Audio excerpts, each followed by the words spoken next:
Hey everybody, welcome again to another episode of Give It a Shot, the Mystery Box Edition.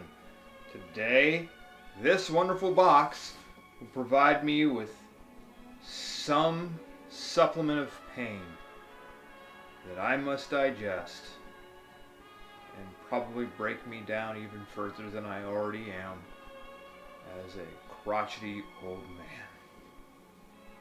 So, what will it disperse today? Here are the 5 contestants. Returning again, and looking more creepy than ever, La La Loopsy Ponies, The Big Show. Because we thought Coraline was cute, and we ran with it. And we have Castillo in Mission Mouse. Whatever's going on here, your guess is as good as mine. And then something that is smiling through the pain ever so much, praying for the sweet release of death, or whenever it gets picked. Meet the Sky Dancers in The Sky is the Limit and Getting the Story. And then a whole bunch of clown college failures called the Doodle Bops Superstars, featuring Ronald McDonald if he had jaundice. And then finally, today's new entrant, Junior's Giants. Angers everywhere. And I have a little bit of a beef with this apostrophe. I don't know if the anger is possessive or this is a contraction. Either way, I don't think it should be there. But somebody thought that was a good idea. So, let's mix the box up, see what shakes loose, and then think about all my life decisions and why they're all wrong.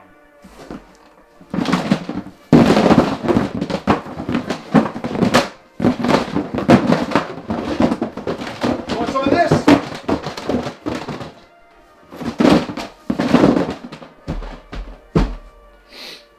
Alright, you miserable Sal.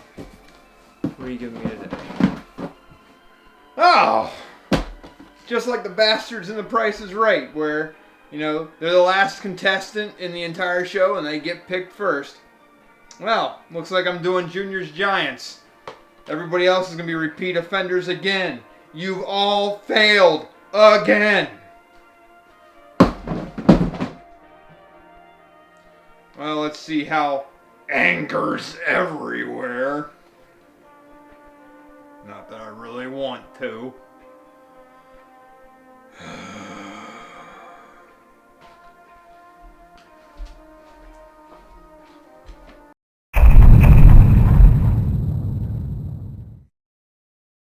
Well, it stinks in here now because I had a spill. Today's drink, which is Rehab's Strawberry Lemonade, reeks of fucking strawberry and lemonade all over my floor now. When this review is done, I get to do some mopping. Hooray fucking me.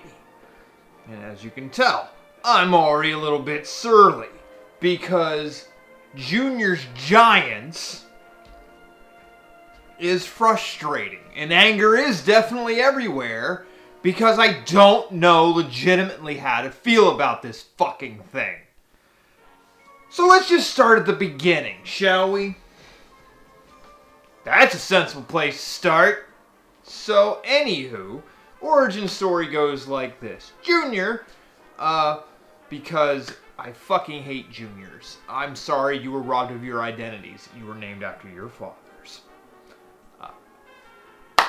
Sucks to be you. Anyway, Junior sits in Sunday school and he hears David and Goliath, that story, and he learns that he will face giants, metaphorical giants, and now everything is a giant of some sort.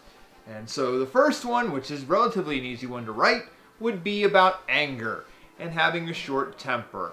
Makes sense. Fine. Okay, premise, let's go with it. So what do we got here? Well, we've got a family of individuals were fucking weird. It consists of Junior, his mother, his father, his older sister, and his little brother. He's going to have middle child syndrome pretty bad the rest of his life.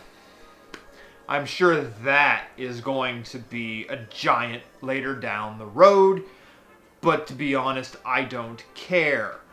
Well, anyway, with anger, Junior is not good at much, and he gets easily frustrated. And playing a game of tetherball leads to a pretty wild incident where he rips the damn pole out of the ground. Holy shit, that's kind of amazing. And he gets in trouble for it because that's school vandalism. He has to go to the principal's office, and they send home a letter, which I will talk about that letter later because it goes into the writing part, which I'm going to talk about, and why this all vexes me. So he has to take it home, and he sees his mother, and she asks him a question about some shit that happened at school, and so he goes home and he flushes the toilet, which plays into something later. And throughout the afternoon, he has bouts with anger. Not just with the tetherball, but with his friend Nico playing video games. And his little brother, who they call Little Man, who has an affinity for collecting spoons and beating people with it. So he just has spoons. And he snaps at his mother. And they have a whole thing about this. And in the end, he learns how to control his anger. Now, anger in this, as a giant, is represented by a Scotsman who starts off really small, and then as he actually gets angry in a fight, or whatever, battle of the temper, he gets big, and then he proceeds to whip Junior's ass. And they do it in a sports way. Some manifestation of Harry Carey is involved, which is weird, say the least. The giant is forcing noise out of some sort of inflatable bag festooned with several pipe-like sticks. Considering that even when this thing came out in 2008, Harry Carey's kind of been gone for a while, so this is strange. But it is what it is. And yeah, like it's a whole thing about controlling temper. Now there are some other side plots, specifically about the toilet and what you flush down it, which seems to be the father's fetish. And then there's the whole subplot with Little Man and spoons, which is talked about here. And his older sister, I think her name is Cecilia, and her fraud marketing for some version of the Girl Scouts, and her selling crackers and whatnot. That's a whole thing too. And so I guess these episodes have like consequence, like they're procedural, like you kind of can't miss the next one, and seeing how this is the first one doesn't really matter. But so they're episodic, so that you have to keep up to know. So the story itself isn't terrible. It's got some questionable parts. And in terms of the writing itself, I like/hate it. There are moments where this shit is brilliant, and then there are other moments where this shit is terrible. It is a fucking mixed bag. Really good highs, and then really fucking bad lows. All within half an hour. It is frustratingly bad. Fuck, man. It is frustratingly bad. I just gotta take a shot just before I get into the explanation of this shit. Oh, God.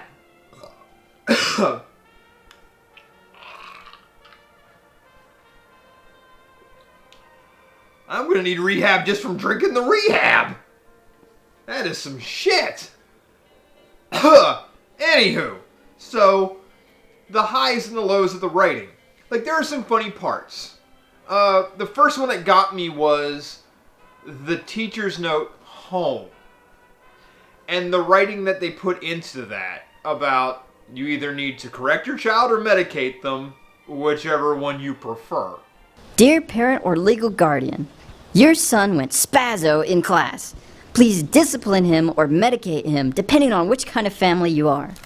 That's kind of brilliant. I like that. And now, just so you're aware, yes, this is Christian media, and I shit on Christian media quite a bit, not because I hate it, but because normally it suffers from one of a couple of things.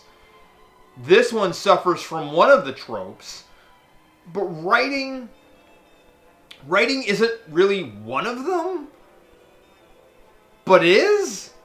So, yeah, like the highs are like jokes are almost like, oh my god, you came close. You came dangerously close to making me laugh. That's impressive. Christian media typically doesn't do that for me. But, yeah, like that joke was really good. The whole thing with Cecilia trying to push her cookies or crackers or whatever the fuck she's selling to this one little kid, that was cute. Hey, kid. You know my name is Brian. Whatever. You want some Grammy Doodles? What? Grammy Doodles. No, thank you. Come on. Celia, my mom said not to give you any more money. Yeah, like I said, they're few and far between. There's a few. I'm gonna list them here. You know, it's really weird because we're such outstanding parents. Oh, yeah. Outstanding parents. Oh, sorry. Being a genius has certain liabilities. Yeah, but you don't see Einstein pulling out tetherball poles with his bare hands. Well, maybe Einstein should lift with his legs. Then there's the lows. And when they hit the lows, holy shit. They are something. The biggest offender is at the end, where it's this notion of like, how do I control my temper? And it all stems from some platitude that's thrown in early on about let go and let God. Let go and let God. You know, that's a good point. I read it on a fridge magnet. Which at first sounds like a throwaway line, but in a sample of halfway decent writing, it's discussed like what this is going to mean. And so, okay, it works, but the problem is in the execution. The idea that if you just pray this stuff, it will go away. No! You know, wow, this is, again, not slamming religion, but, you know, you can do that, right? You can pray your whatever, right? But it also has something to do with you. You have to find ways of controlling your temper, because the way in which he handles this is kind of superhuman. Like, he just realizes, yeah, no, it's cool. I'm not going to lose my temper over this. You know, it's okay to be angry. It's just if you know how to manage it, find techniques of working on it to eventually you get to that point. That shit doesn't happen overnight. I'm sorry. I don't care who you are. It just doesn't. So there's like some reckless techniques here that I'm not a fan of. That, you know, I get it. It's only half an hour long. But you could have paced that just a hair better. So, again, the writing is, oh my god, hit or miss, up and down. It frustrates me. There are like moments where I kind of like this, and then there are other moments that I just fucking hate this. Although I did like the fact that Harry Carey, one line, kind of throwaway, that he got into a bit of a gang war with some Crips and or Bloods. It's a lesson for all of us, Deb. Especially that urban street gang I met in the park. For the record, the color of my jogging sweats in no way signifies an allegiance to a particular group. That was subversive as fuck, and I liked it. but everything else is kind of questionable. Including the mother. I don't know what her fucking deal is, but this is obviously a sign of what happens if you don't have a job. This woman has a whole thing measured out and scheduled, like worse than what Twilight Sparkle ever did in My Little Pony. Like, it's fucking scary. Like, she has shit planned out to the second. And it's a lot to take in. A lot to take in. Like, I don't even know what to do with it when I look at it. Like, is this funny because she's that hyper organized and she just knows like what's going to happen because her life is so mundane that she knows exactly what the fuck the family is going to do because nobody has any kind of excitement in their damn lives that they're going to do anything beyond their expectations? Like, there's a lot there. And if she's, like, figured this out, that would be a great subversive joke, but I don't think that's where they went with it. So, it's just odd. But what really kills this, like, and I've said this before, about anything, when it comes to animation, the presentation in terms of like what is being animated in front of you, that can be a sticking point. But, you know, even the worst looking cartoons, if the writing is good, it can surpass whatever limitations it has, right? Because if the writing for this was shit, like it sometimes becomes, this would be abysmal. Because this animation is fucking ugly. If you want to go in church. Well, if the rest of the girls don't want in, then we'll just do it ourselves. Is the crowd cheering for Junior? Seriously, I don't hear any sounds. Ugly. Like, this is 2008. South Park came out in 1997. And it's got the South Park look. And in some instances kind of reminds me of Anna Anaconda. And it's awful. It is fucking ugly. Awful.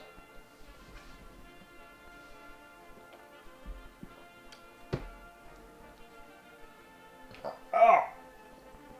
Like, I knew I was in for it when I looked at Junior's face for the first time, and it was that open O face. If you want to go in church. That's when I knew I was in trouble. And I was thinking the entire time, if this is your setting shot, like this is the establishment of the entire series moving forward, with this kid, mouth agape, staring at his Sunday school teacher like, I'm doomed. And I was kind of right. The rest of it, I mean, it reminds me of when I was younger, little kid. Like, my Sunday school crafts would have these things with, you could make dolls with paper dolls, and they would use these little, they're kind of like pins, but in the back you would just, peel them around so they would lock tight whatever they pierced, and you could have the thing moving. That's what these things are, the worst rigged things I've seen.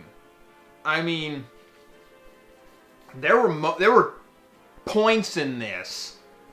I had and I get so tired of bringing them up, but I had Dingo flashbacks. But they were there. And it's like, I'm trying not to holy shit on this, because of its poor animation. The story could somewhat save it. And it kind of does at points, but by God does this animation look terrible. Holy shit does it look terrible.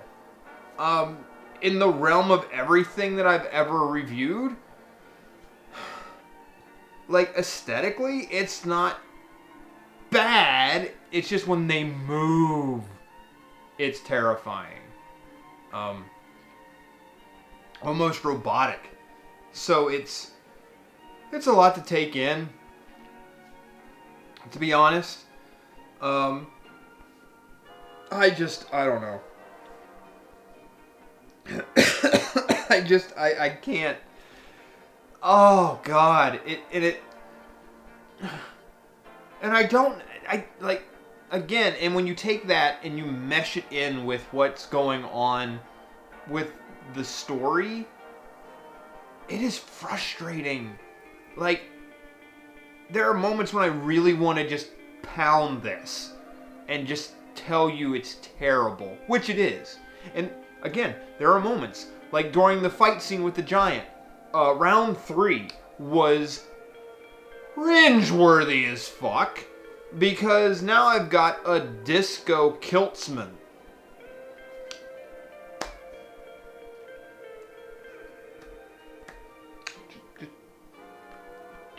Just roll it. Your rage, did you skin your knee? Did mommy send you to your room? Oh, poor baby.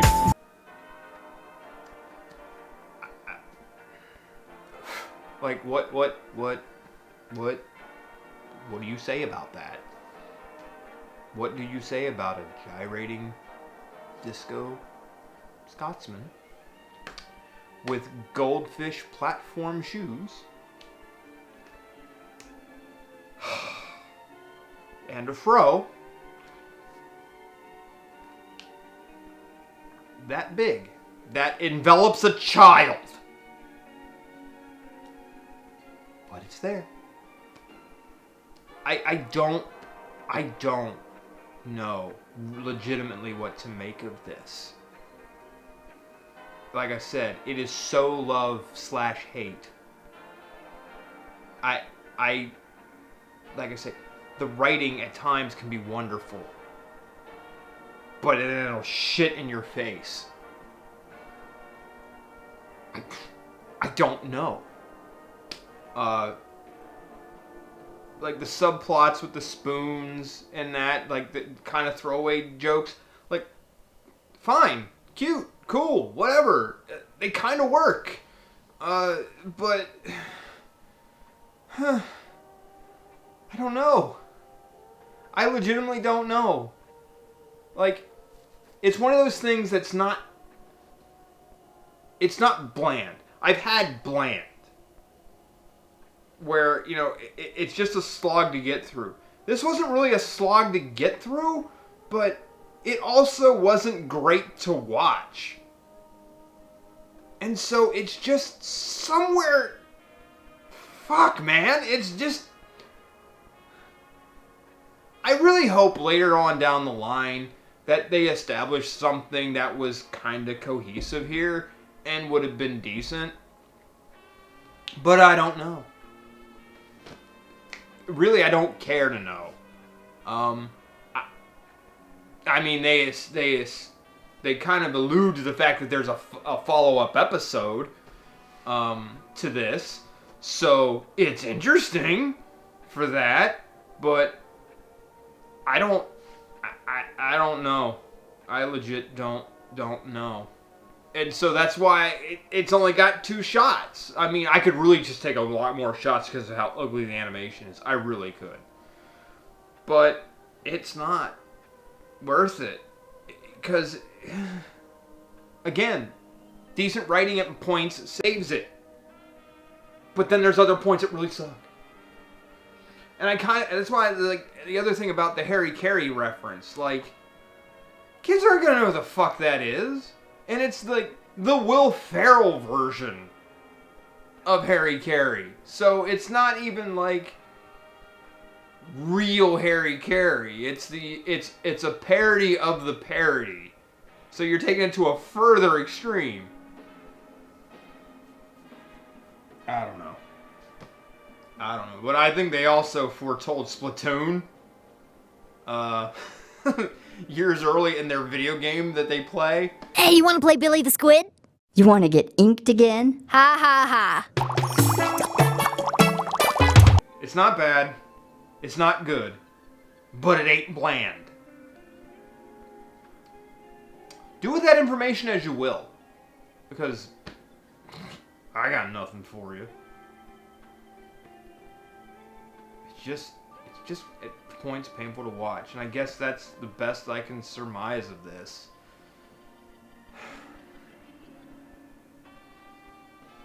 And now my studio smells of strawberry lemonade. Fuck, man. Fuck. Well, that's Junior's Giants. I gave it a shot. And I've seen worse.